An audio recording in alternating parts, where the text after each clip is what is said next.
Hi everyone, I'm Alicia Lawrence from WebPageFX with another SEO webinar presented to you by Schweike Media. I'm sure you've heard the quote from Peter Drucker, "What gets measured gets managed." There's been a huge push these past few years in PR and marketing to show tangible ROI. Lucky for you, SEO is all about results you can measure. So today's webinar is going to do a quick overview on 4 very important metrics you should be tracking that will also give you a good idea how your SEO tactics are performing, and maybe even a few ideas on how to improve them. The first metric I want to dive into is keyword rankings. The reason why I'm phrasing this as keyword rankings instead of page rankings is because I want you to think strategically about your keyword choice. You can create a page that ranks #1 on Google for dozens of keywords, but none of those keywords get a lot of traffic, or maybe they aren't relevant to your industry. And therefore, it really doesn't produce you anything of value. And the people who would find it would bounce quickly off your site. And that's no good. You need to be optimizing your site and creating content to rank for the right keywords in order to get quality traffic that will convert. So if you haven't already, create a keyword mapping report so you can know what your target keywords are. When you're creating content, make sure you spend time finding the right keywords that are feasible to rank for and apply to your audience. Once you know your keywords, you can proceed in measuring how well you are doing. If you're familiar with Google Analytics, a few years ago, they started to take away your ability to see what keywords you're ranking for. I'm sure you've noticed by now the vague not set or not provided terms that now fill that place. So I'm going to pull up Google Analytics here. And the first thing I want to show you is actually how to see the keywords that are provided on Google Analytics. So you're going to go to Acquisition, and then All Traffic, and then Channels. And then if you go up here to Other and click it, you can put in landing page. This is going to show you keywords by a specific landing page. And then on second dimension, do keywords. And now you're going to be able to see, once Google shows you the results, that the majority of them are not set, not provided. However, you can see a few, and in order to easily see the ones that you can, you're going to go to the advanced filter here. You're going to exclude any keywords that can contain not, and that will hopefully knock out any of those very vague keywords that Google's giving you. And now we get to see exactly what some of those pages are ranking for. And if you're looking for a specific page, you can put that URL into an advanced filter as well and just search that URL. Now, there are other ways that you can search for keywords that are a little bit more reliable. Another great way is to go to Google Webmaster Tools. If you go to whatever client you're looking at or your company, go to Search Traffic and then Search Analytics, you can see what kind of keywords people are typing in order to get to certain pages.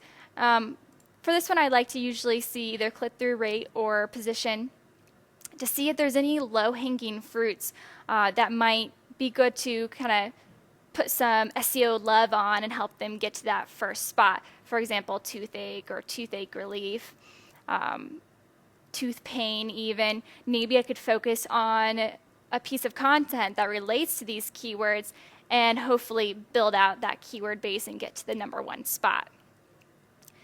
Another great tool to use, but it is paid, is Ahrefs.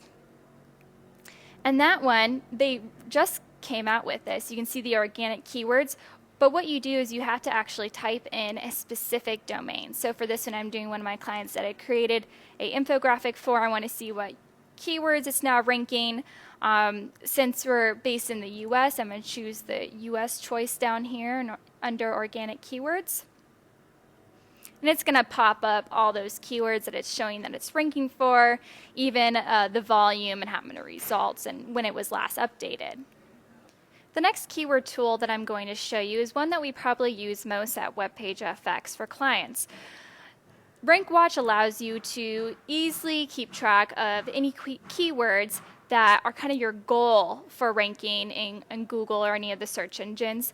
The only bad thing about RankWatch is you actually have to find those keywords, whether it's through your keyword mapping report or whether it's through another tool like Ahrefs or SEMrush, to see what exactly you should be putting in and adding to RankWatch so that it can watch your ranks.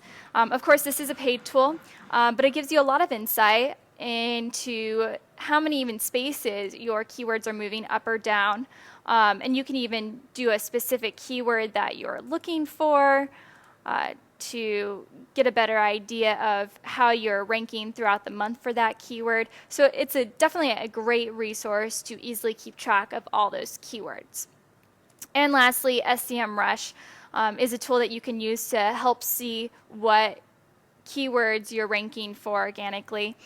For this one, all you have to do is put in the URL, just like Ahrefs, and click Organic Research, and it's going to show you all the keywords that page is ranking for that so far SEMrush has cataloged in their system. Now, if you just publish a post and you look on this, you probably won't find anything, even if you might find that you're ranking on the web for a few keywords, just because they haven't updated their system yet. The second metric I want to go over is traffic. As a result of ranking better, you will see your traffic go up, which is great as long as it's quality traffic. And there are a few areas that you should be looking to see and determine how your traffic is sending people to your site. Going back to Google Analytics, going under Acquisition, All Traffic, and then Channels, you'll once again see that it has a few main default channel groupings. One is organic search, direct, referral, social, paid search, and display. The ones I want to focus on are organic search, referrals, and social. Just to give you a brief synopsis of the other two that I think are worth mentioning here. Direct traffic is when people put your URL into their browser, but it could also mean a few other things, such as clicking a link from an email or a PDF document. Some social media mobile apps don't show up as referral traffic, but instead will show in direct. So if you're really curious about where traffic is coming from, you can always create a tagged URL using Google's URL Builder tool, and that will show up in your Google Analytics to help you better track it.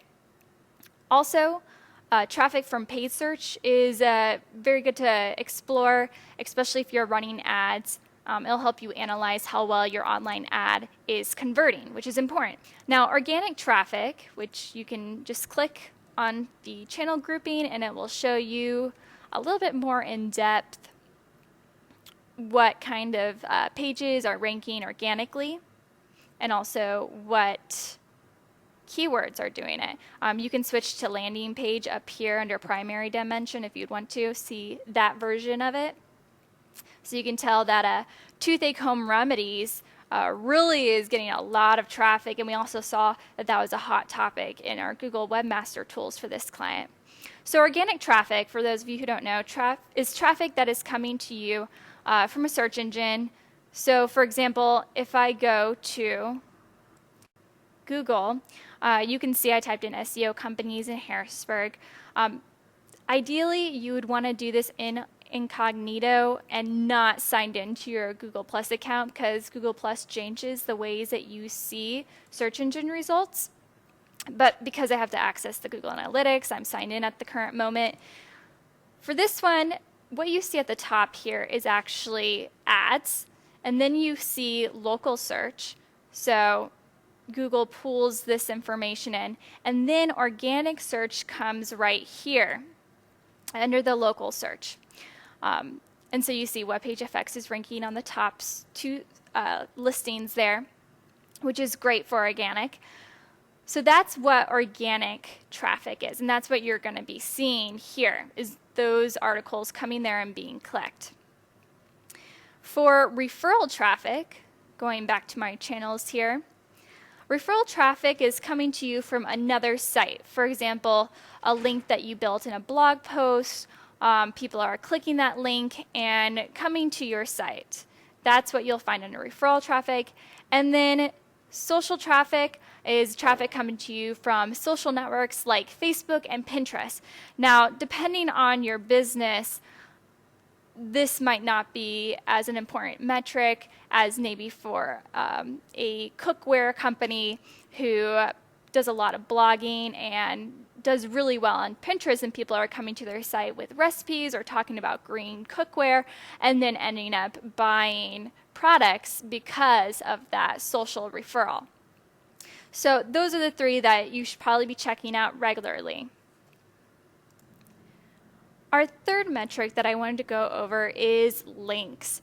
Though sometimes criticized, link building correctly is still one of the best things you can do for your SEO, besides optimizing your site in general. You can generally see links impact in the search engine result pages when rankings increase and your domain authority, which is Moz's metrics for the overall rankings of your site, increases as well. Like I mentioned, under traffic, you can also tell if links are doing a good job, not just with building domain authority and building the rankings to your pages, but also with referral traffic, which is sometimes forgotten about when link building. You focus on just getting a link when you should also be focusing on a quality link that will be clicked and then send referral traffic to your site. And hopefully those people will purchase the product or sign up for your e-newsletter in a way that you can keep track of them. To see your domain authority, you can download this Moz bar, which shows you the domain authority, which is also the abbreviated DA, which is a 35, which is fairly good. Most sites rank between 30 and 50. If you have a really good site, it's up between 50 and 80. Usually only ginormous sites that have established a lot of credibility, have thousands of links, reach above that. And you can also see the page rank, the abbreviated PA here, showing what exactly this page's specific rank is doing. The domain authority is more of a general overview metric. Moz also has a spam score, which shows the links coming in, if they're spammy to your site, if you got them from a bad neighborhood. And you can also see how many links are even built to this page if you go into this tool. The last metric I want to cover are goal completions. Goal completions look different for every business. Some might be just a contact page. Maybe you offer a service. So by someone filling out that contact page and inquiring about it, that could be considered a goal completion and tracked in Google Analytics. Sometimes it can be considered a subscriber to an e-newsletter. Subscribers are one of the best ways to really get in touch with your target audience. One of the trends for this year is owned media. Companies are building up their blogs and social profiles as a way to establish credibility and thought leadership in their niche. And one of the most valuable results of this is the email subscribers, which is just a list of emails and names of people who say they're interested in what you do or talk about. And it's really the perfect potting soil to sow seeds that grow into loyal customers. And of course, there's the obvious purchases. And you can always track this in Google Analytics by setting up goal completions in your admin tab here. And I would highly encourage you guys to set up as many goal completions as you think would be profitable in determining what type of SEO strategies work, maybe where you need to improve. As you can tell, we have a bunch of them set up for this client here. Most of the time, you're going to be tracking actually the thank you page after someone purchases an item on your site, which is really easy to set up in Google Analytics, and I might actually cover that in a future webinar. Well, thank you everyone for listening. If you have any questions, feel free to email me at Alicia, ALICIA, at webpagefx.com.